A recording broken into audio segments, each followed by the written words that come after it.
vamos fazer a nossa prece inicial, né, rogando a essa espiritualidade que está sempre conosco, nos protegendo, nos amparando, mas rogamos ao coração do nosso Mestre amado para que nos dê o entendimento que precisamos para as lições sobre a história do nosso país. Esse que é o coração do mundo, a pátria do seu Evangelho, para que possamos, a cada episódio, a cada capítulo, possamos ter e saber da importância que temos para divulgarmos e vivenciarmos o teu Evangelho. Ser conosco, Mestre amado, hoje e sempre, assim como toda essa espiritualidade que sempre está conosco, hoje e sempre. Que assim seja. Gente, então, vamos dar início a esse capítulo 18, no limiar da independência. O que aconteceu para antes, né, na nossa independência, nesse limiar? Pois é, Cris, eu estava comentando com a Denise que o ritmo do livro ele desacelera quando chega próximo da independência. Ele vem numa marcha de velocidade, falando de décadas, e quando chega esse momento, parece que o autor, de repente, na hora que a gente tem a construção por Humberto de Campos desse momento da história, ele faz a história passar a câmera lenta para a gente ir observando as movimentações que vão se dando no cenário político do Brasil, no cenário político de Portugal, no interior dos homens, no psiquismo das criaturas, no conceito de nação.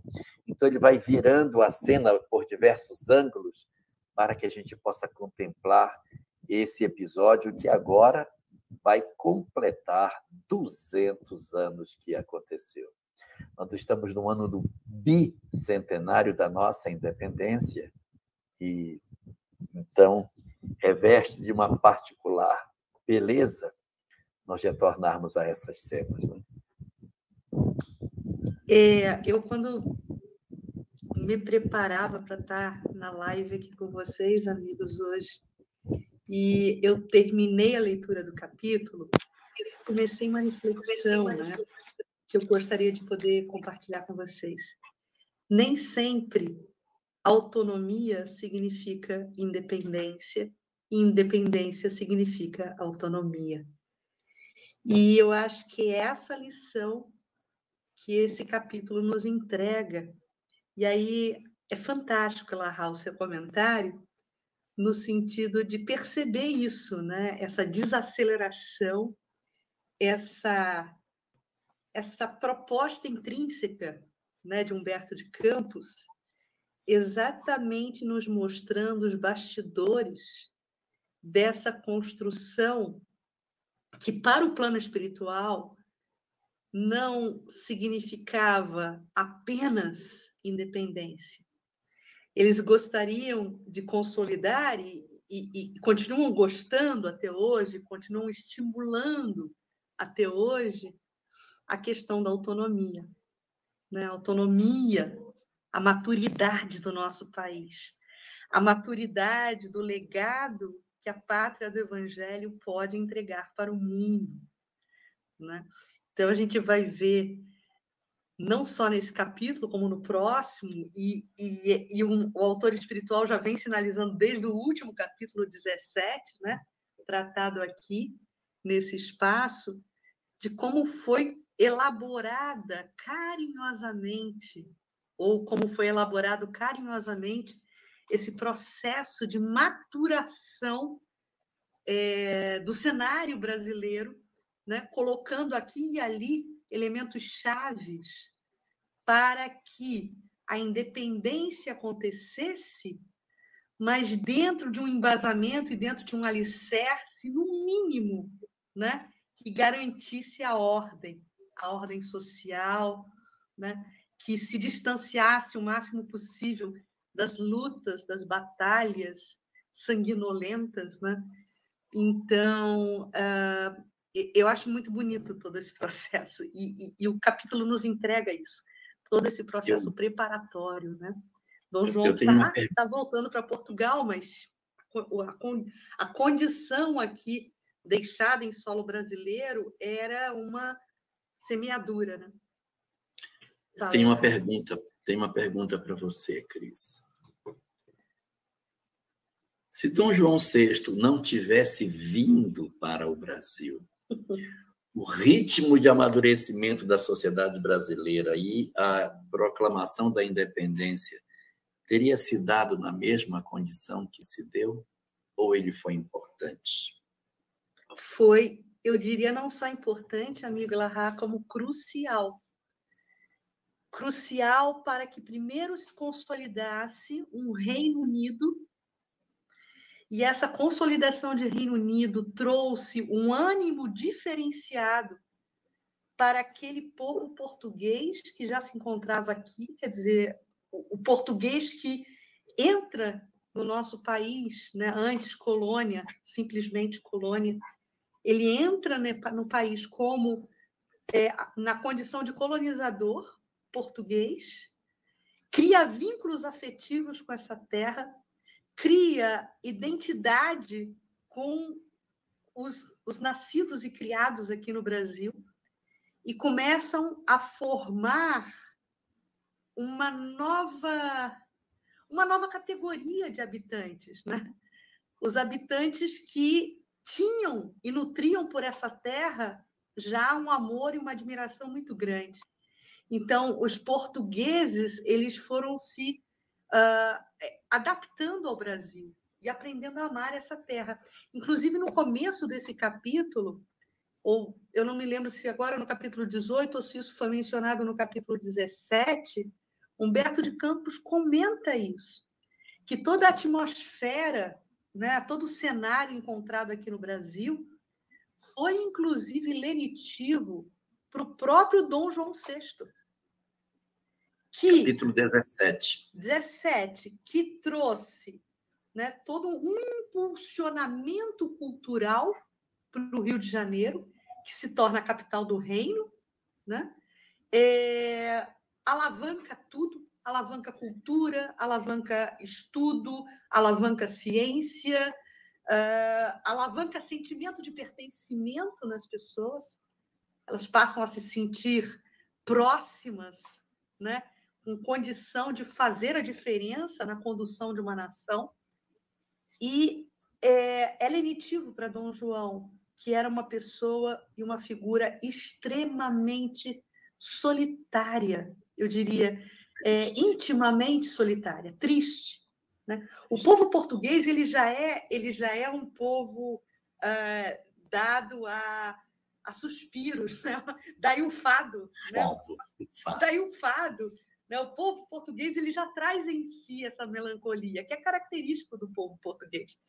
Mas Dom João ele exacerba isso, né? Dom João VI era uma pessoa triste, encabrunhada, né? Ensimesmado, né? Por conta do casamento infeliz que teve e era obrigado a manter. Dona Carlota Joaquina sempre se colocando em uma posição de antagonista o tempo inteiro, conspirando contra o próprio marido, né? E contra a própria coroa, assintosamente, né? Fechando alianças com o filho Miguel, irmão de Pedro I, e conspirando não só contra o marido, contra o próprio filho mais velho, Dom Pedro I, e aliciando Miguel para que alimentasse, né, esse estado emocional antagônico dentro da própria família, no seio da própria família. E Dom João ele era essa pessoa triste, melancólica. E essa ambiência do Brasil, essa atmosfera espiritual que todos nós percebemos nesse país, nesse lindo país, nessa linda nação que é o Brasil, Dom João também ele se beneficiou dessa contingência, dessa atmosfera, né, Larra? E, sem sombra de dúvidas, 1808 foi um divisor de águas. Foi um divisor de águas E um passo importantíssimo nessa estratégia espiritual rumo à independência e, quiçá, a autonomia que estamos construindo até hoje, né?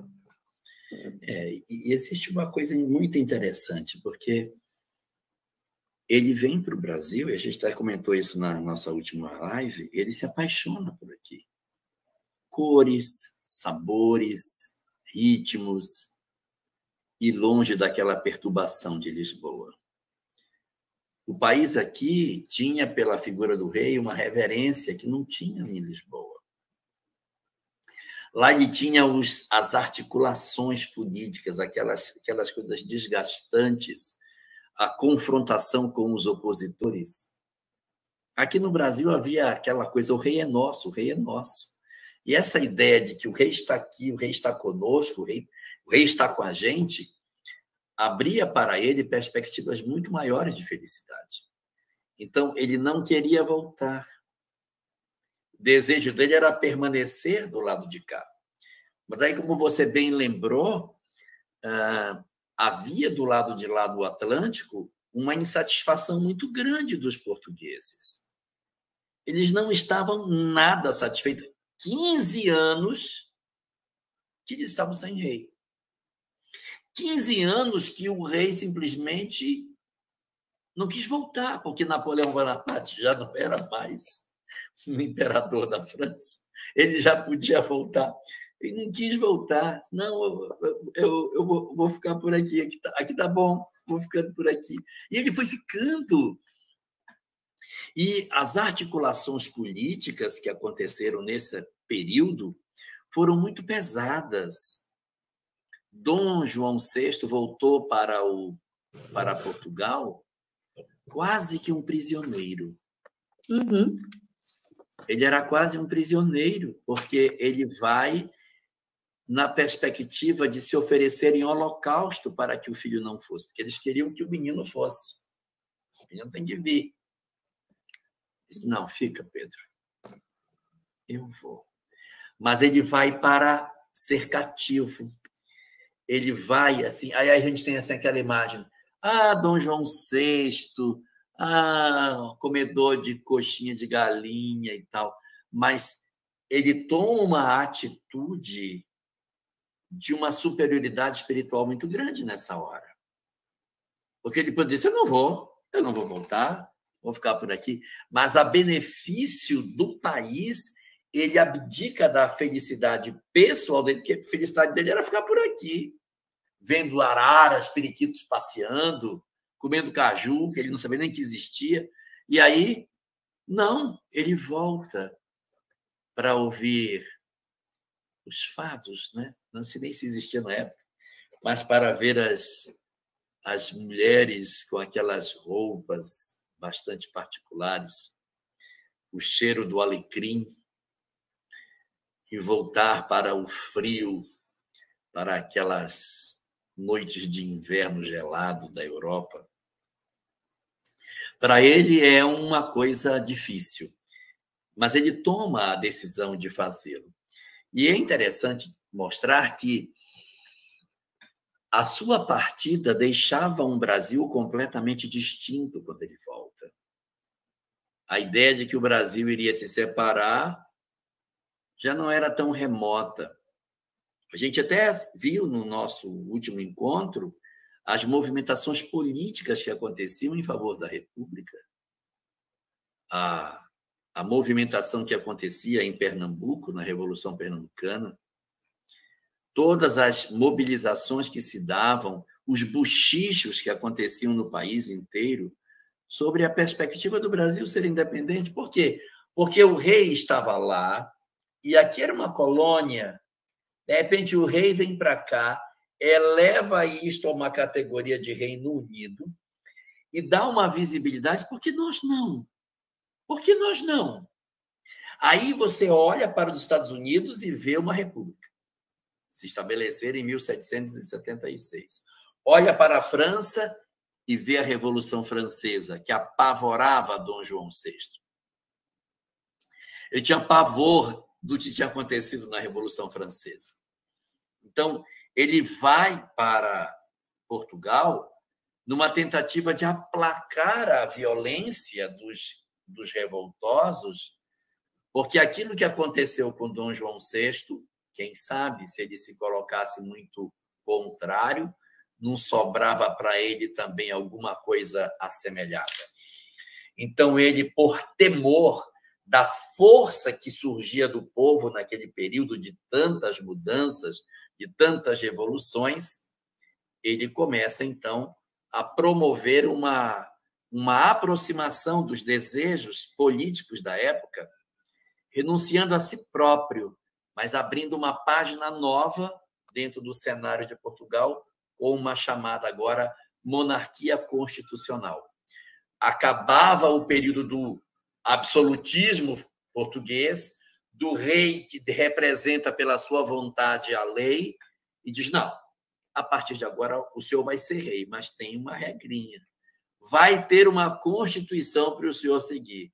E eles, então, colocam cabresto na figura de Dom João, que aceita a imposição que eles lhe colocavam para garantir a permanência da coroa, o equilíbrio do reino e a saúde do próprio filho, que, do outro lado, recebeu dele uma última orientação quando ele sai. Pedro, se é do Brasil tornar-se independente de Portugal e que algum aventureiro se apresente, coloque esta coroa na cabeça antes que algum aventureiro lance mão. Esse processo das cortes em Portugal era um aguilhão, né? Era uma pressão política muito grande, porque no ano de retorno de Dom João VI para Portugal, e aí a gente está falando de 1821, justamente o poder em Portugal, as cortes, intencionavam, né, tinham como estratégia política tornar o Brasil novamente em posição colonial. Devolver o Brasil para a colônia. Devolver o Brasil para um patamar colonial.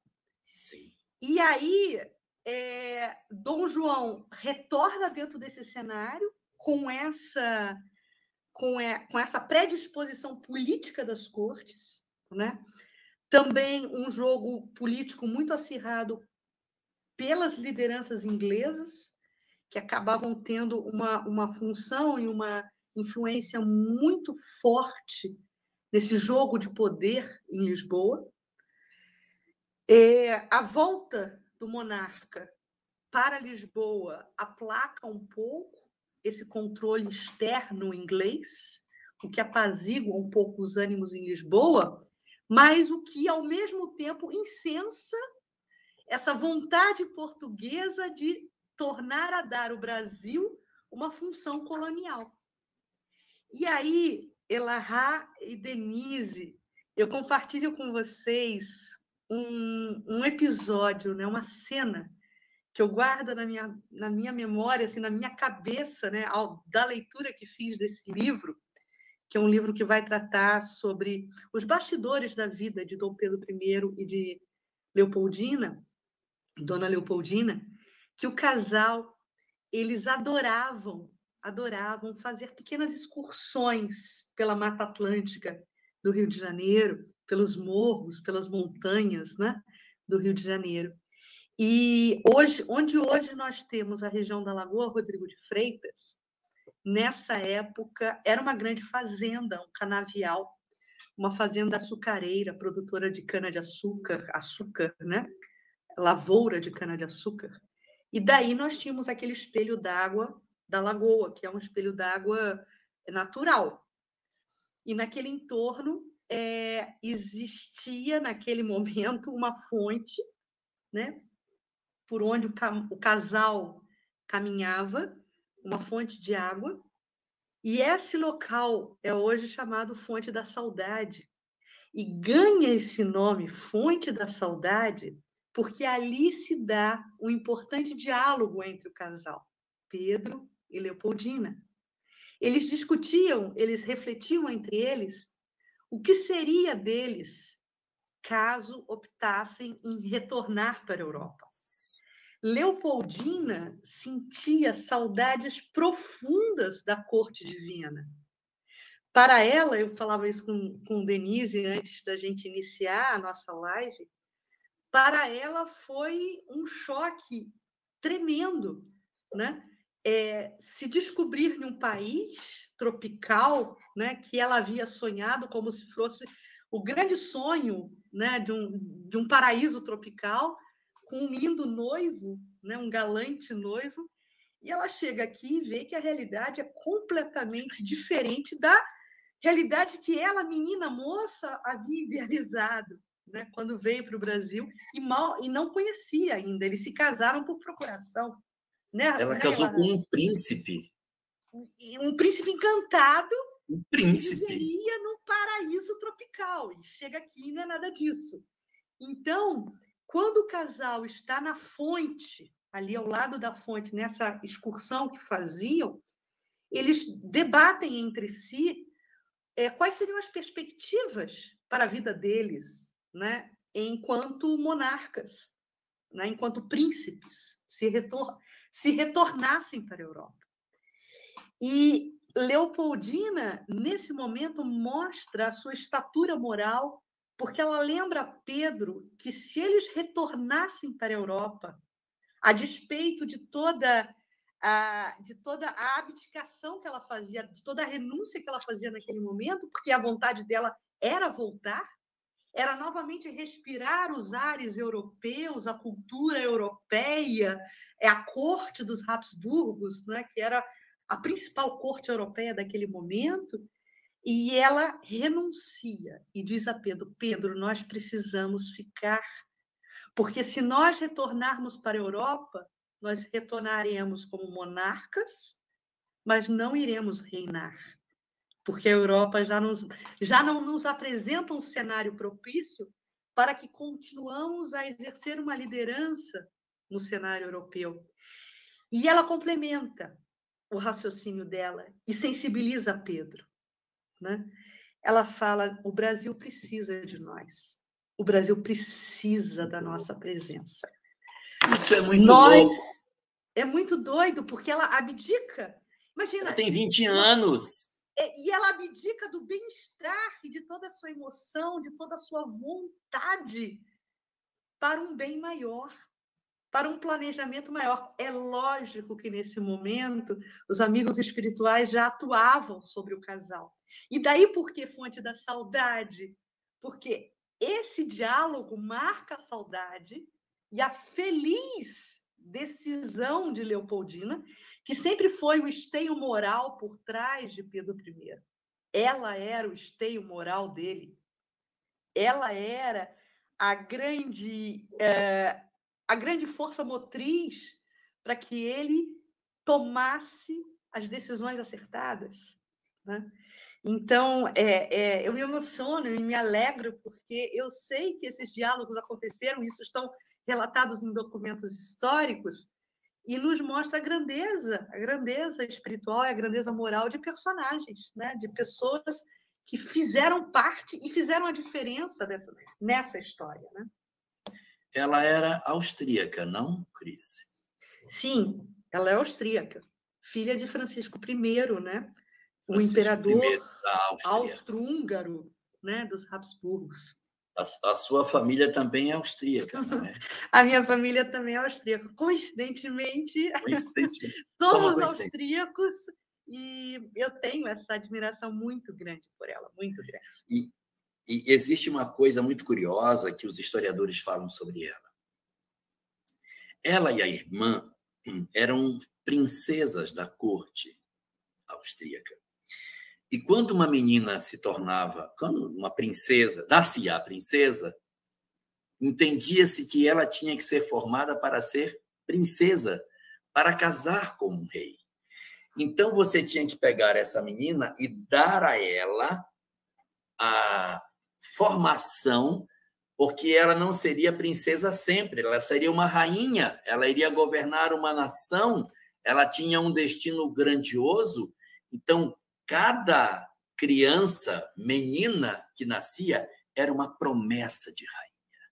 Eu olhava o bebezinho e já via no bebê a rainha que ela iria ser. Isso era fatal. Ela casaria com um homem que seria a governante de uma nação. Então, na corte de onde ela vinha, a preocupação da formação das princesas era muito forte. Ela falava diversos idiomas e conhecia diversas ciências. Ela conhecia biologia, ela conhecia a parte de geografia.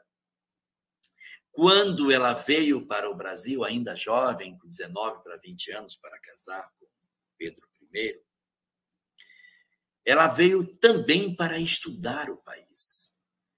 E ela desenhava os pássaros, as cartas que ela fazia para o pai dela, elas são muito emocionantes, as cartas. Ela dizia: meu pai, o país é muito mais bonito do que o senhor imagina. Existem pássaros de uma plumagem indescritível, de cores que nunca vimos. Há uma profusão de plantas, de árvores frondosas de diferentes espécies. A natureza aqui é exuberante. Tudo é intenso, é muito vivo, tem muitas cores. Meu marido é tão maravilhoso. Ela dizia: meu marido é tão maravilhoso, meu pai. Meu marido é maravilhoso. Eu sou muito feliz neste lugar. A única coisa que me incomoda é o clima. Aqui chega a fazer 27, 30 graus insuportáveis. Para ela, os 27 graus era um castigo. Se ela vem para Rondônia no período do calor, ela ia saber o que é quente. Então, ela tinha um conhecimento, um saber muito interessante. Apesar de ser muito jovem, ela tinha um cabedal de conhecimento extraordinário. E aí ela casa com Pedro I, que a Denise gosta de dizer que ele era feio. Não é assim, Denise? Ele era feio. Mas era, né? Vamos combinar que ele era feio. E ela era bem bonitinha. Gente, eu tenho até a foto dela que eu mostrei aqui para a Cris. Olha como é que ela era bonitinha, gente. Olha. Era uma moça bonita. Agora ele... Mas ele tinha uma característica muito interessante. Que o pai dele era um homem assim, medroso, temerário, bonachão, gorducho, feio, com o beiço feio. Quando ele desce do navio em 1808, que as pessoas estão esperando o rei, quando vem, minha Nossa Senhora, porque eles estão esperando aquela imagem daquele rei das cartas de baralho, né? Aquele rei espetacular. Não era. Ele era muito, muito feio. E Dom Pedro I tinha uma personalidade antagônica com a do pai, no seguinte sentido: ele gostava da aventura. Pedro I gostava de montar cavalo, correr de cavalo. Ele não gostava de viver enfarpelado como príncipe. Ele gostava de ir para as cavalariças, lavar os cavalos. Ele era, na época, como fosse um playboy que fica lavando o carro, polindo o carro para ir para a rua, para dar cavalo de pau. Ele era mais ou menos isso. Então, ele ficava misturado com os servos. Cadê o cavalo? Vamos lavar o cavalo. Agora eu vou correr com ele. Então, ele gostava disso. E, às vezes, a corte no Brasil recebia visitas de autoridades que vinham para visitar o país. Onde está o príncipe? O príncipe está lá embaixo. Chegava lá embaixo, ele estava vestido com uma camisa de algodão sem nenhuma beleza e de tamanco, lavando cavalos. Disse: pois não, sim, o príncipe sou eu. Eu sou o príncipe. Então, para quem é da Europa, não consegue entender um príncipe de tamanco lavando cavalos. Mas ele era assim, ele gostava de correr, ele gostava de chegar nos lugares aonde ninguém dizia assim, não, aqui não dá para passar, porque aqui o cavalo aqui não atravessa, é muito fundo. Fundo? Mas eu vou passar. E ele metia o cavalo e atravessava no meio da água. Ele achava bonito esses desafios. Ele gostava de viver perigosamente. Muito diferente do pai. O pai todo medroso. Ele não tinha medo de nada. Ele era um menino destemido. E ele tinha 21 anos. 21 anos quando ele tem a oportunidade de ter o casamento com Leopoldina. Ele era um garoto. Ela também da mesma idade, ali 20 anos, ele também na faixa dos 20, e os dois se casam numa efervescência de um país passando por uma transformação doida. Quando ela chega, o casamento ia acontecer, mas as perturbações de 1818, 1819, com aquele conflito lá em Pernambuco, do Frei Caneca, retarda o casamento dos dois. Não é hora para casar, o negócio é muito feio, dá uma segurada aí, depois vocês casam. É atrasado o casamento deles exatamente por isso. Então, ocorre uma retração dessa relação dos dois, exatamente por essa parte. E nos primeiros tempos da convivência, que não foi longa, eles viveram pouco tempo, porque ela iria desencarnar aos 29 anos, de depressão. Desse tempo, assim, ainda que curto, mas no primeiro período, ela ainda trazia aqueles arroubos de paixão do meu príncipe, meu marido maravilhoso. E depois, essa imagem ela é desconstruída porque Pedro, além de ser muito aventureiro nas coisas que dizem respeito a uma vida perigosa, também se torna um aventureiro no campo do coração. E isso é a maior dor, que é o que deprime e, de certa maneira, leva depois Leopoldina à morte lá na frente. Hoje, a gente nem vai comentar sobre isso, mas eles seriam um casal que teria muita oportunidade de ter muita chance de fazer muita coisa, se ele fosse um pouquinho mais atencioso às falas dela. Ela, indiscutivelmente, era muito superior a ele. Muito superior. Ela era a bússola. Ela era a bússola da vida dele. E quando o pai vai embora, que tem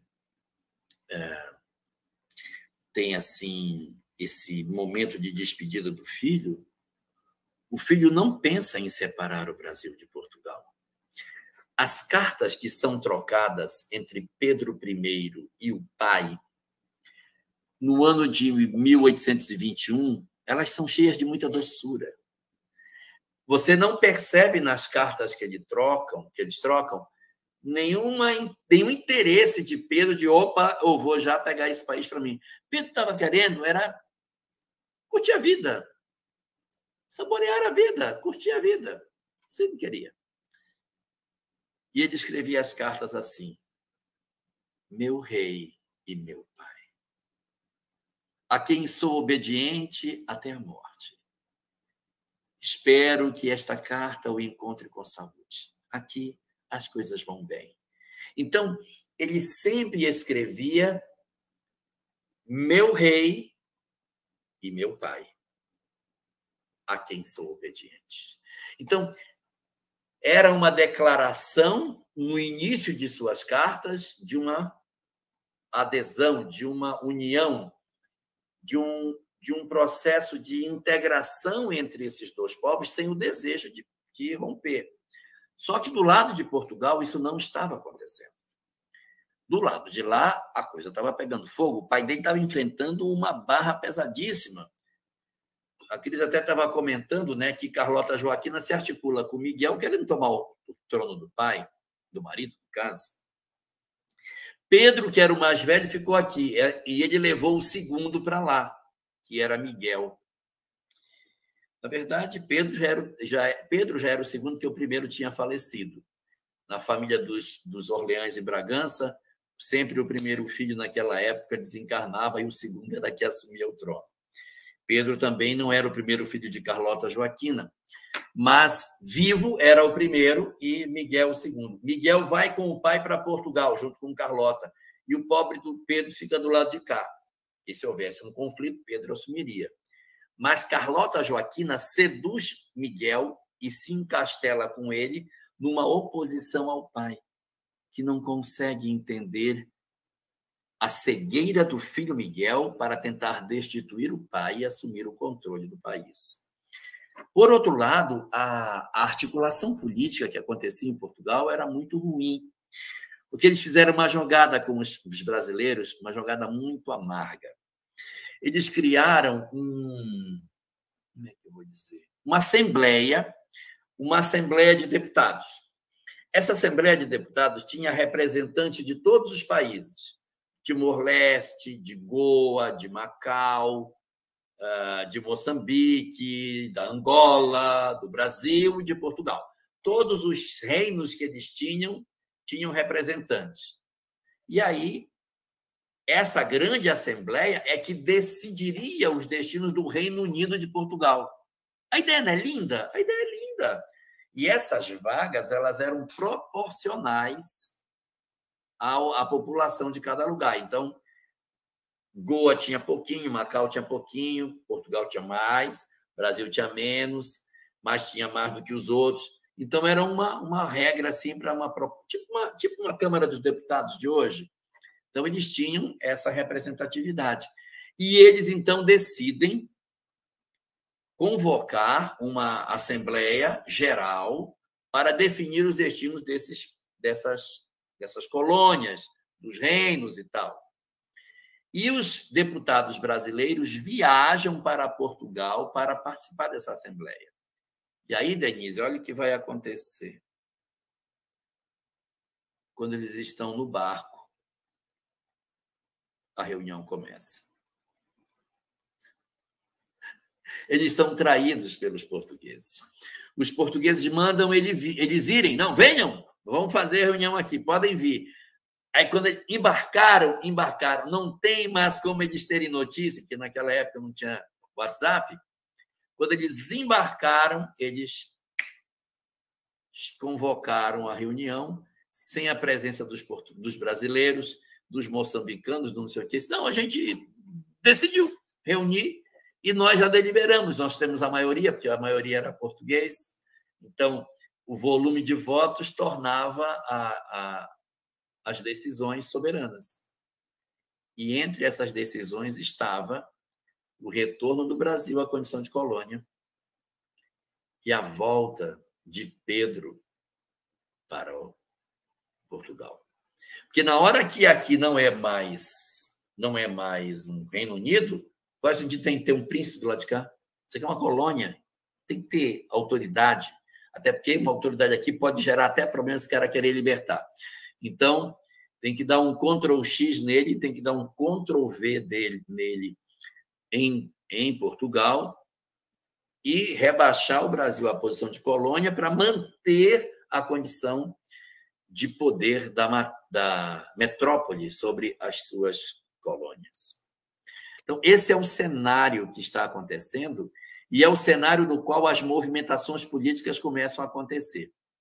No nosso próximo capítulo, a gente vai contar um pouco mais sobre esse momento no qual Pedro recebe essa notícia e o que vai acontecer com essa notícia. A gente nem quer antecipar, porque isso vai ficar para a próxima quinzena. Mas quando essas forças espirituais começam a se mobilizar, tentando desarticular o Brasil, ocorre algo no mundo espiritual, não é não, Cris? É isso. Na verdade, assim, a gente sabe que tudo que ocorre na matéria, né, é resultado da sua própria matriz, que é a vida espiritual. A vida espiritual ela precede a vida material em termos de causas e consequências. Então, toda essa orquestração pela manutenção da harmonia, eu diria mais, Elahá, Denise e companheiros que assistem, né, a essa nossa interlocução, existia toda uma estratégia espiritual para que se mantivesse no Brasil uma unidade, que não se pulverizasse o Brasil como se pulverizou várias repúblicas da América, né, da América Latina, né, da América Central. Então, a presença de Leopoldina e a presença de Pedro I em solo brasileiro, nesse processo de renúncia, tinha e trazia um significado profundo em termos estratégicos de manutenção da harmonia e da unidade, do pensamento uno, da noção de pertencimento dos brasileiros, né? Era como se os dois simbolizassem uma ferramenta equalizadora, porque a gente não pode esquecer que, apesar da monarquia, já havia, nesse momento, 1821, né, às vésperas aí da independência do Brasil, uma situação econômica consagrada no nosso país. As elites, elas já existiam. E não só elites de raiz portuguesa, existiam as elites em descendência de nascidos no Brasil. E para esse caldo social, para esse caldo cultural, para essas elites do Brasil, o casal real, Pedro e Leopoldina, era um símbolo de unidade, era símbolo de estabilidade, sem falar que tanto Pedro, né, por conta dessas características que o Elarrat tão bem enumerou de Pedro, dessa coisa voluntariosa dele, dessa coisa simpática, dessa coisa quase que sedutora, né, Denise? Porque nós comentávamos como ele convencia as pessoas, como ele tinha esse savoir-faire, né, de saber agir, de saber sensibilizar as pessoas. Engravidou até freira, né, Denise? Até freira ele engravidou. Para você ver como ele tinha uma lábia boa, gente. Ele era feio, mas a lábia... A lábia era ótima. O grande pecado de Pedro era esse. Não podia ver mulher. Ele era uma pessoa que tinha muito magnetismo pessoal. E Leopoldina, por sua vez, né, exatamente por conta da sua estatura moral, por conta da sua docilidade, Leopoldina era literalmente amada pelo povo, respeitada pela sua conduta sóbria, né, pela sua capacidade de resignação, porque todos sabiam, né, das puladas de cerca de Pedro, e ela ali se mantendo altiva, né, resignada. Aliás, isso é apontado pelo próprio Humberto de Campos, né? Essa característica não tinha dela. mais cerca. Não tinha nem mais cerca, já era passado e liberado. Então, meus amigos, o que o Elarrat estava me incitando, assim, me provocando, né, Elarrat, a comentar, era justamente essa ambiência espiritual que se formava, né, no raiar das proximidades da independência, e, claro, que no cenário espiritual acontece também vigorosamente uma movimentação espiritual. E aí, esse capítulo 18 chega no momento ápice dele, quando Humberto de Campos nos conta um diálogo entre Tiradentes, né? Já na verdadeira vida, na vida espiritual, já desencarnado, né? Tendo passado pelo processo de desencarnação, conversando com Ismael e perguntando se esse momento das turbulências, né, desse caldo já mexido em favor da independência, se esse não seria um momento de uma ação espiritual mais contundente para a consagração da independência. E aí eu preciso sublinhar uma frase, né, do nosso anjo guardião do Brasil, que é Ismael, respondendo a Tiradentes. Vejam que ensinamento Ismael nos lega, nesse momento da sua resposta a Tiradentes. Ele diz: precisamos articular. Não, só um instantinho, Cris. Diga. Mas essa resposta é a que pergunta? Ah, diz aí. Então diz aí, meu amigo. Vai contigo. É que quando começa essa efervescência, Dom João VI foi embora, tinham esses movimentos aí de revolução, havia todo no ar um cheiro de que as coisas estavam se desfazendo. Independência americana, Revolução Francesa, Constituição em cima de Dom João VI. Então, havia no ar a sensação: vai acontecer uma ruptura. E aí, diz Humberto de Campos, que Tiradentes, com sangue nos olhos, procura o anjo Ismael e diz: está na hora, agora é a hora, vamos para cima, agora vamos fazer a revolução, agora é a hora de fazer a ruptura e rasgar essas coisas e nos separarmos. Nós estamos prontos, agora está maduro, porque há 30 anos atrás não estava maduro, mas agora está, essa geração está madura. Vamos promover a ruptura, Brasil, Portugal. E aí a proposta que, segundo a obra Tiradentes acena para Ismael, é promover um processo de ruptura Brasil-Portugal para o surgimento da independência do Brasil. E é para essa pergunta de desejo de transformação visceral da sociedade que Ismael responde. Nesse instante, e a gente recuperando a expressão usada por Humberto de Campos e traduzida por ti, meu amigo, exaltação patriótica.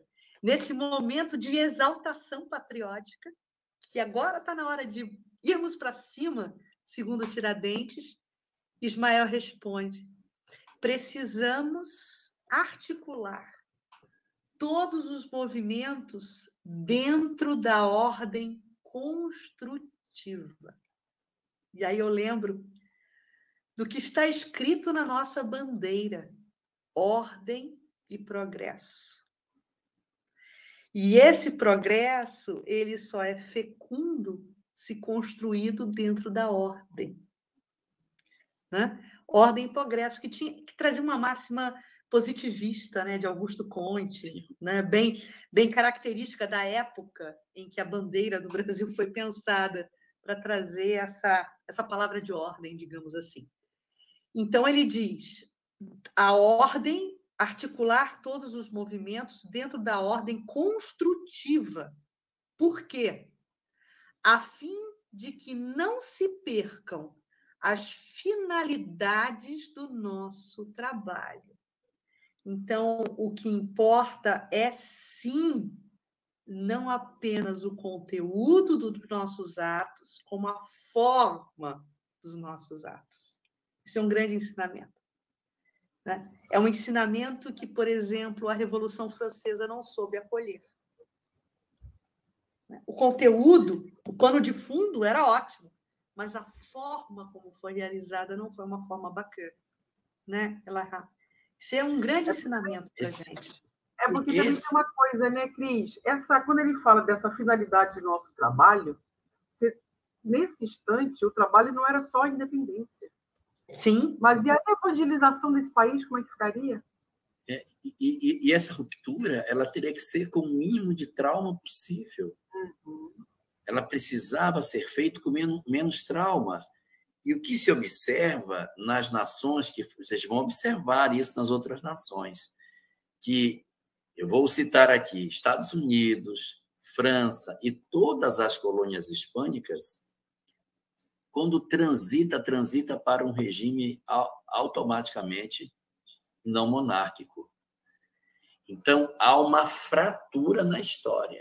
Então, você vem dentro de um contexto, quando vem a Revolução para a Libertação dos Estados Unidos, tem muito sangue, tem guerra da secessão, tem um monte de coisa aí para poder equilibrar todas essas coisas depois. Então, você vê que é um processo traumático e vai tendo ecos para frente pela maneira como ela foi feita. Então, você promove uma ruptura e depois aquilo fica ecoando para frente nos anos que se seguem.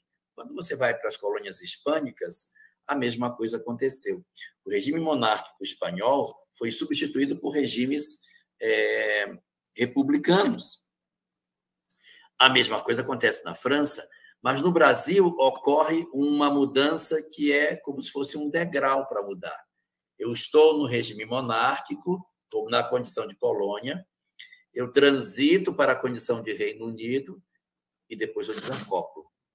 Então, veja como existe uma estratégia de condução do modelo para reduzir os impactos. Um salto de degrau que saísse da condição de monarquia para uma imediata construção de uma sociedade republicana, muito provavelmente iria produzir muito sangue. Então... Cairia, desculpe. Então, por favor, concluia. Não, concluia. Pode falar. Eu te cortei. Não. Não, eu diria só que cairia em um descompasso.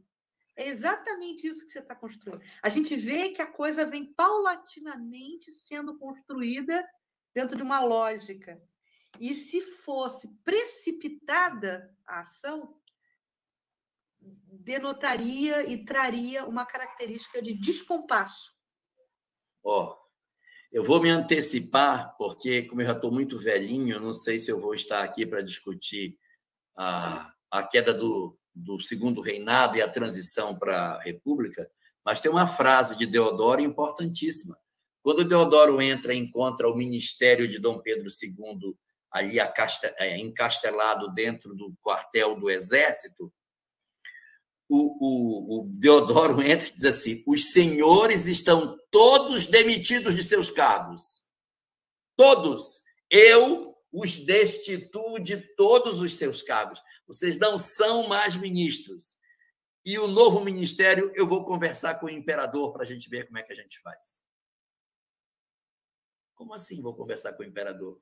Então, ele não queria, na verdade, uma mudança completa. O que ele queria fazer, segundo os estudiosos, era transformar numa república em que o presidente era Pedro II. Estão entendendo a ideia? Se eu vou fazer e vou passar para o imperador segurar essa onda aí. Então, veja como seria até menos traumático. Veja como o mecanismo de transformação tem esse ritmo. Então, nós temos essa percepção e é muito triste a gente perceber que um personagem que foi tão importante para nós, como Leopoldina, ela é pouco conhecida. Essa mulher sofreu absurdamente. Em 10 anos, ele matou Leopoldina.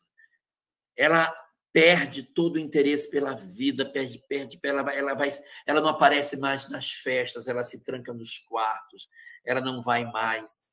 Ele faz da vida dela assim uma coisa... E ela desaparece da história. E ela foi fundamental nessa transição, porque quando Dom João VI sai, o menino de 21 anos tem que tomar decisões importantes. Mas é ela que diz: não, por aqui, Pedro. E ela vai guiando nessa transição. Ela foi fundamental para a nossa independência. Ela é mais importante do que ele para a independência do Brasil. Mas a gente vai ver isso mais à frente. Mas aí, nessa hora que Tiradentes está conversando com Ismael, o que Tiradentes quer é promover o degrau da mudança. Pá!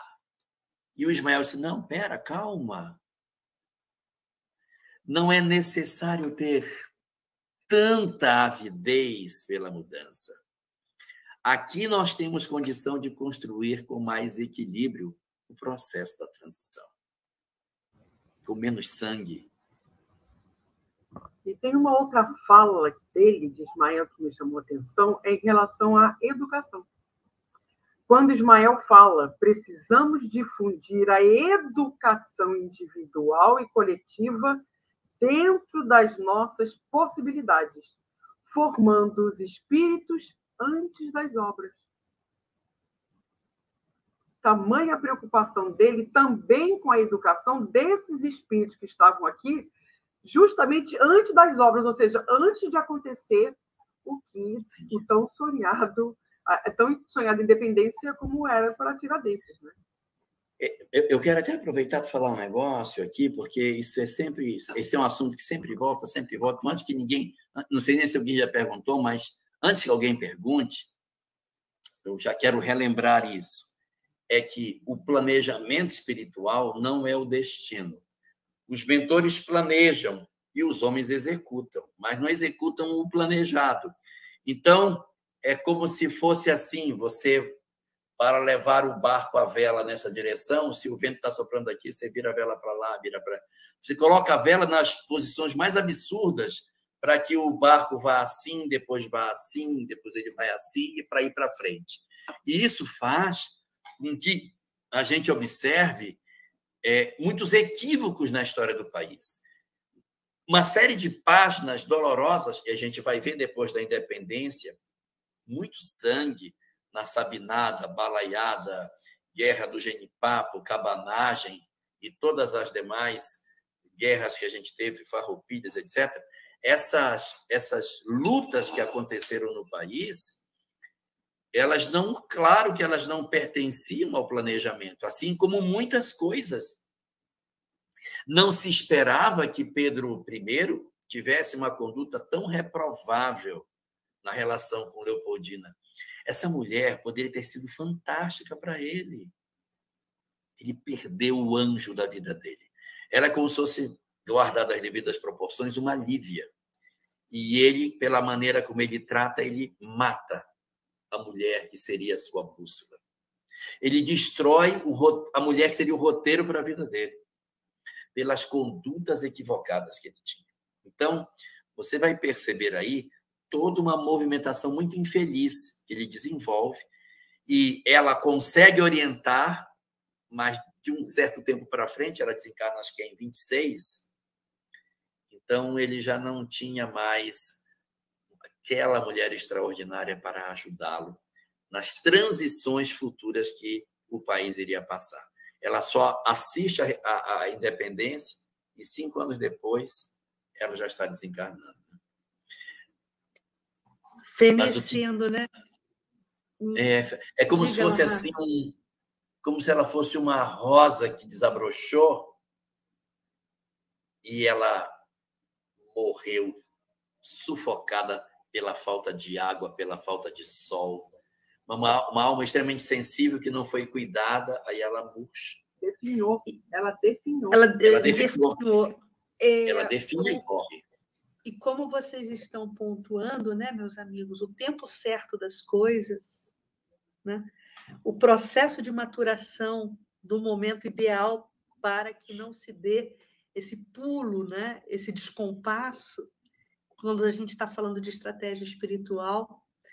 Vejam que curioso, né? A gente está antecipando, mas eu gostaria até de pontuar isso, porque é quase que poeticamente uma sinergia de palavras, né? A gente está falando de maturidade, né? Tempo certo das coisas, a maturidade. Ismael recomenda a Tiradentes que precipitar os acontecimentos com a ausência de uma maturidade em processo de educação, como a Denise muito bem lembrou, seria desinteressante para esse momento de uma estratégia espiritual.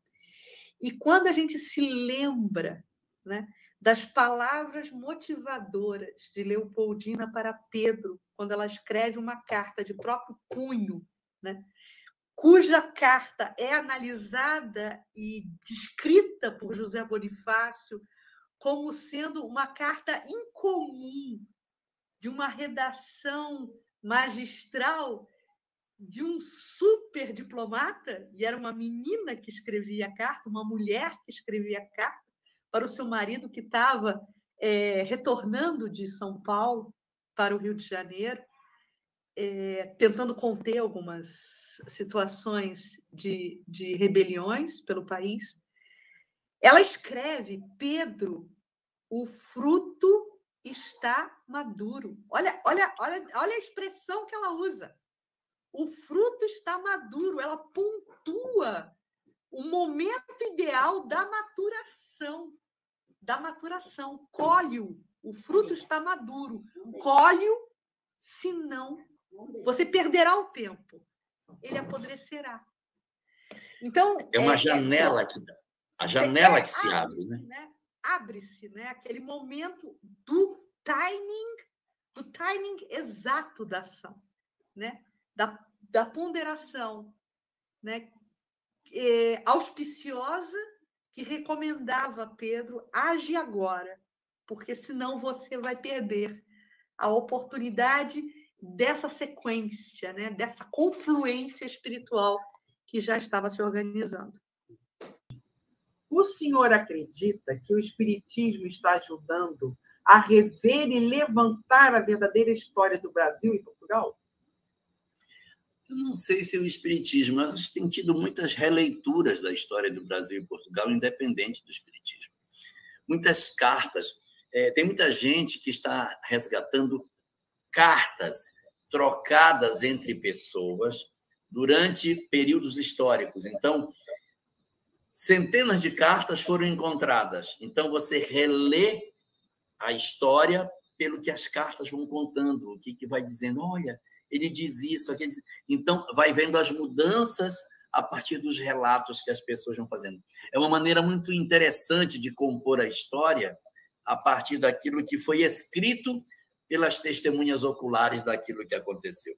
Nós temos uma grande obra escrita em língua portuguesa sobre esse período da permanência de Dom João VI no Brasil, que boa parte do material escrito é em cima de cartas, das cartas de um dos personagens do livro que ele escrevia para o pai dele. E você vai vendo ao longo da história dos 15 anos a mudança de conduta dele. No começo ele diz: quero voltar para Portugal, não aguento isso aqui. Meu Deus, que saudade de Lisboa, esse local é horrível. Aí o tempo vai passando, ele vai dizendo: pai, o senhor podia vir morar para cá, o senhor podia mudar para o Brasil, o senhor podia vir para cá. E aí o pai acaba rompendo com ele, porque ele se casa com uma brasileira e o pai não aceita que isso tenha acontecido. E ele, no final, se torna muito feliz na vida do Brasil e não tem o menor desejo de voltar para a vida de Portugal. E temos uma pergunta do Manuel Moura, que ele pergunta o seguinte: mas se no Brasil existia um Ismael e nos outros países não existem espíritos superiores orientando os seus destinos? Sem dúvida nenhuma. Eu tenho meu benfeitor. Minha família tem o meu benfeitor. Minha cidade tem um benfeitor. O estado que moro tem um benfeitor. O país que moramos tem um benfeitor. Os outros países também os têm. A diferença é que, no caso específico da nação brasileira, ela é uma nação jovem, que se construiu dentro de uma perspectiva recente de 500 anos, já inaugurada numa perspectiva cristã, diferente de outras nações que são multisseculares, até multimilenares, e que trazem conflitos de ordem kármica diferente do Brasil. Um país que abriga cruzadas, inquisição, não fica impune. O Brasil tem as suas manchas da escravatura. As nações da Europa têm também as suas manchas dos processos de perseguição, de tortura, de intolerância religiosa, que vão ecoando ao longo do tempo uma série de posturas, né? Então, é muito importante que a gente observe as coisas por essa via, né? Pela percepção de que o mundo espiritual tem, cada nação tem o seu líder, a sua liderança espiritual, só que o Brasil, pelo fato de ter se originado dentro de uma postura cristã, ele acaba tendo algumas construções bem interessantes. Mas as colônias hispânicas também foram construídas assim, mas não houve a miscigenação racial que houve no Brasil. Essa miscigenação, a presença de um monarca vivendo junto com o povo, isso não aconteceu nas colônias hispânicas, que retiram os degraus sociais. Para as colônias hispânicas, o rei da Espanha era um elemento intransponível, ele era uma coisa imaginária. Para o Brasil, não, está bem ali. Lá no beijamão, você podia ir lá e beijar a mão do nosso imperador. Interessante, né? Denise, só para trazer uma contribuição nesse aspecto dessa pergunta, é muito importante, né, quando a gente se debruça sobre a história, da gente ter esse bastidor, né, esse entendimento da doutrina espírita. Porque nós sabemos, né, que o mundo atual, né, o nosso mundo atual, vivencia um estágio de provas e expiações. E a gente está caminhando para um momento de regeneração e depois, daí por diante, seguiremos, né, para outros patamares evolutivos, até chegarmos a um mundo feliz. E dentro desse processo evolutivo, né, está se costurando, está se construindo, né, a tão almejada fraternidade universal. E para que essa fraternidade universal ela se constitua, ela se solidifique, ela se consagre, existem em todos os países, em todas as nações, espíritos crísticos, como é Ismael para o Brasil, anjo guardião do Brasil, outros anjos guardiões para outras nações. Mas no âmbito da visão espiritual, não existe essa questão segmentada de nações, né? Isso é ainda um olhar muito circunscrito e muito atrelado ao nosso momento evolutivo, né? Haja vista que o nosso patrono espiritual, Ismael, ele foi, no tempo bíblico, a grande liderança da nação árabe. As 12 tribos de Israel foram comandadas pela raiz de Abraão, né? E Ismael é o filho da escrava Agar, que teve o seu destino e a sua contingência de expulsão da casa do pai, Abraão, para habitar o deserto com sua mãe. Eles foram expulsos da casa de Abraão. E Ismael fundou a nação árabe. Esse mesmo Ismael que hoje é nosso anjo guardião. Então, sob o aspecto e sob os auspícios, né, dessa visão mais alargada espiritual, eu só quero deixar sublinhado isso aqui. Todos trabalham por esse sentimento da fraternidade universal. Porque, num tempo futuro, o que é almejado é que caiam todas as fronteiras e que haja a vigência da fraternidade universal. Tem algumas palestras de Divaldo Franco, ele comenta o seguinte, que o espírito protetor da França é São Luís, Ismael no Brasil, São Luís na França. Quando houve a codificação da doutrina espírita, São Luís e Ismael teriam conversado e teria tido a seguinte conversa: olha, o Brasil não pode produzir a revelação espírita porque não tem competência para fazer isso.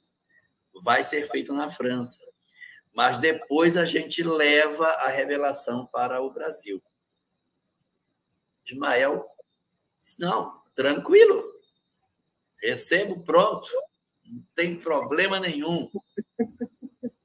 Aí, quando foi a hora de fazer a transferência, São Luís disse, olha, está pronto, agora é só levar. Só que é o seguinte, como você vai levar junto 2 milhões de almas francesas que estavam envolvidas na noite de São Bartolomeu, que é uma intolerância religiosa, e que reencarnaram na Revolução Francesa, intolerância política.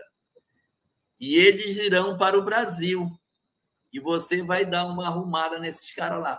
Então, nós recebemos aqui uma quantidade grande de espíritos que não eram, na verdade, vinculados à nação brasileira, mas que foram trazidos para um processo de reeducação nas terras do Brasil.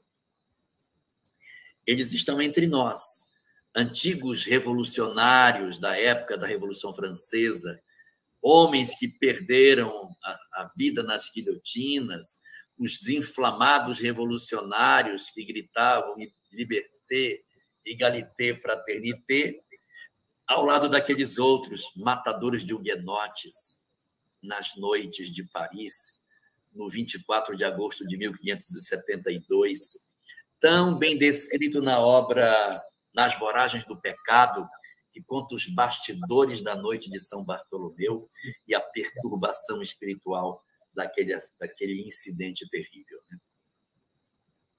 E cá estamos, né?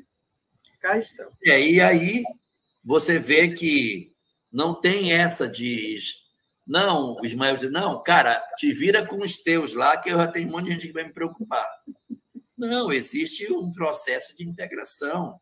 As nações trabalham integradas. Da mesma maneira que os mundos são solidários entre si, conforme a questão 176 de O Livro dos Espíritos, as nações também são solidárias entre si. E a Ângela pergunta o seguinte: visto a importância de Leopoldina no processo da independência, por que a espiritualidade permitiu o seu desencarne tão precoce? Nós temos, na verdade, um planejamento espiritual.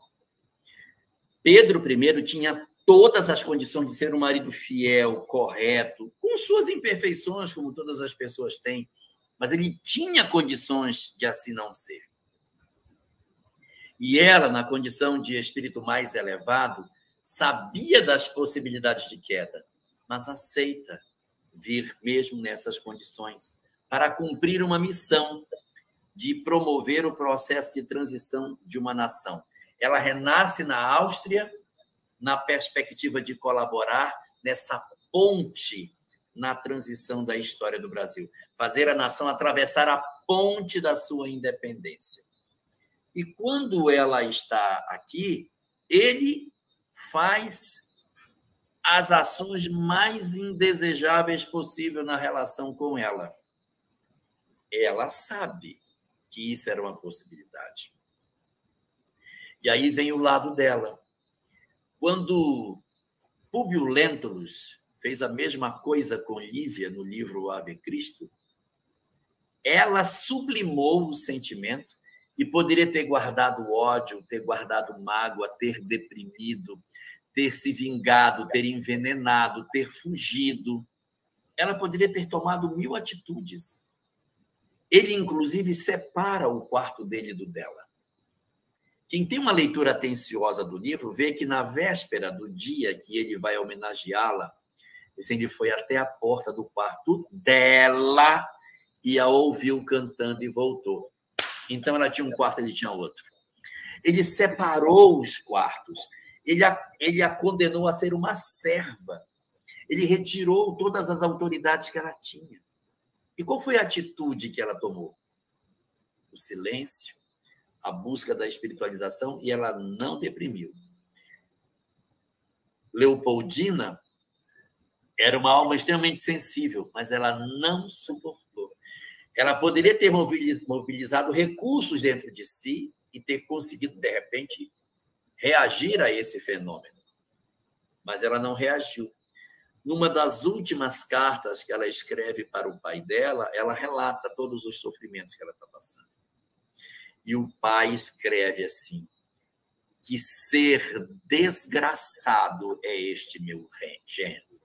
Porque ele entrega uma menina linda e o cara arrebenta a vida dela. Então, ele escreve que ser desgraçado é esse meu gênero. Ele não podia fazer nada, porque são acordos entre nações. E você assistir uma pessoa infelicitar a sua filha, então ela não tem a quem contar. ela fica desaparelhada de alguém que pudesse dar um suporte, aí ela deprime. Ela deprime. Faz parte, de certa maneira, da nossa condição ainda frágil, né? Que a gente passa por um dissabor. Quantas mulheres hoje experimentam uma experiência como a de Leopoldina e também deprimem, e também possuem uma abreviação da sua existência pela desconstrução da sua saúde física e mental, como acontece com ela. Vamos orar.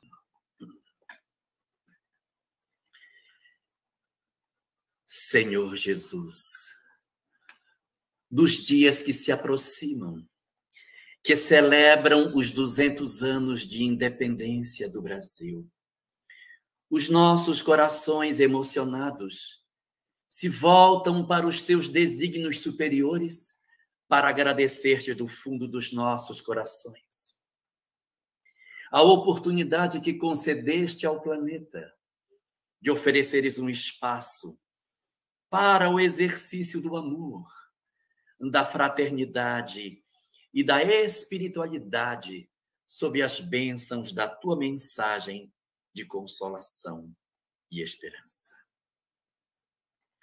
Nos dias que se aproximam, a nação brasileira estará relembrando sua própria história e os laços invisíveis que nos vinculam aos nossos mentores espirituais, que tutelam os destinos da nossa nação e que, de certa maneira, apontam os rumos para os quais os homens sensibilizados pelo teu chamamento divino colocam-se de pé para orquestrar a movimentação da nação no cumprimento dos seus desígnios superiores. É por isso, Senhor, pelos propósitos augustos que tu apresentas para este país, nós te pedimos a tua bênção, a tua proteção sobre o nosso Brasil.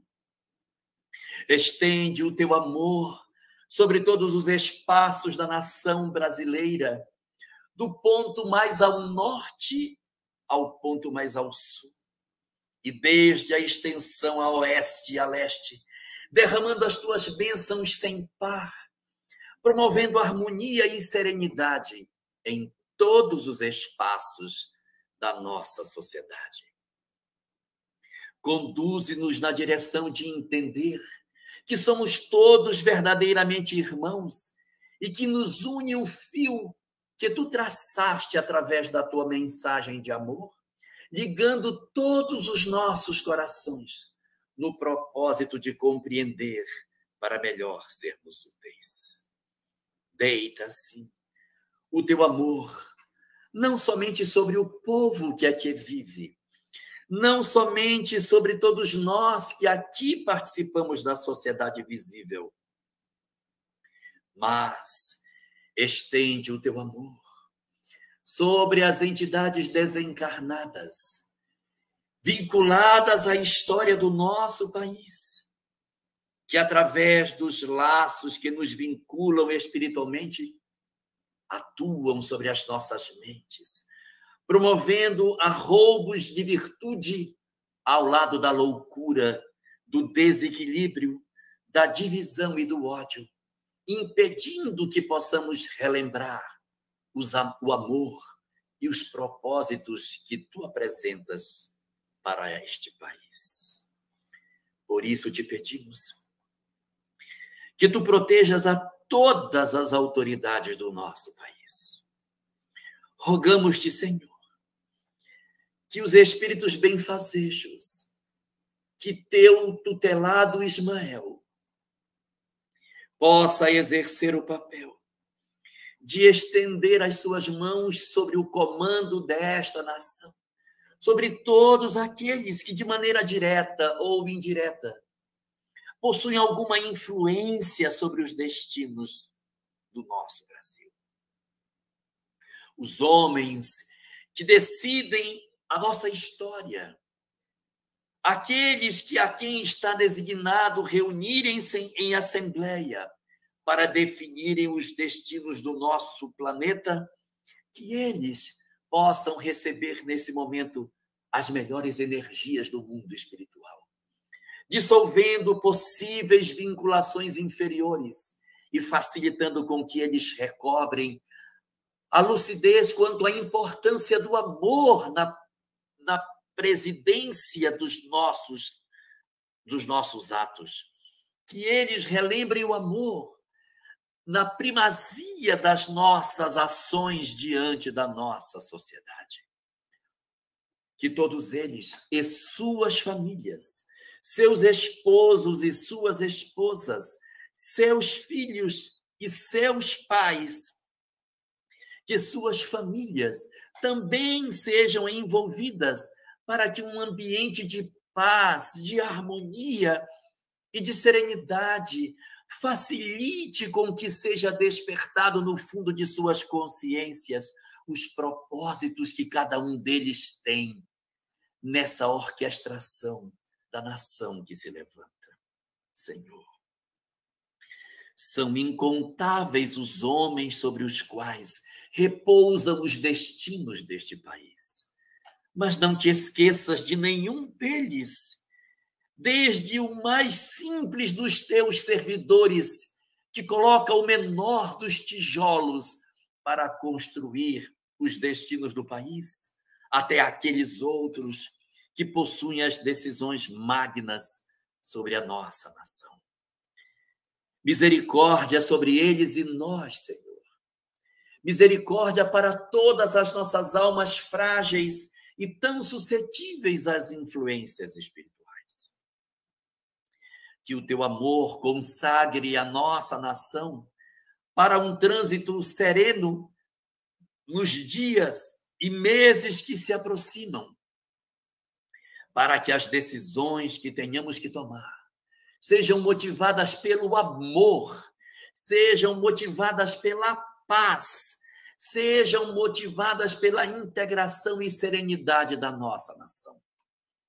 Que o teu amor presida os nossos desígnios e que nós consigamos interpretar de maneira legítima o teu objetivo maior.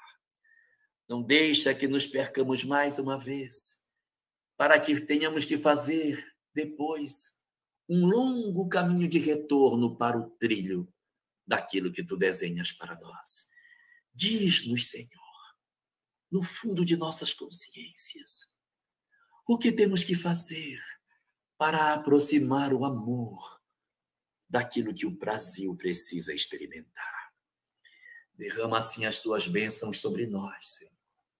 Deita a tua misericórdia sobre as nossas vidas e concede-nos assim dias venturosos que se aproximam e enche os nossos corações de esperança e da certeza de que tu te encontras no timão desta nação e que nada poderá afastar a nação brasileira do teu misericordioso olhar.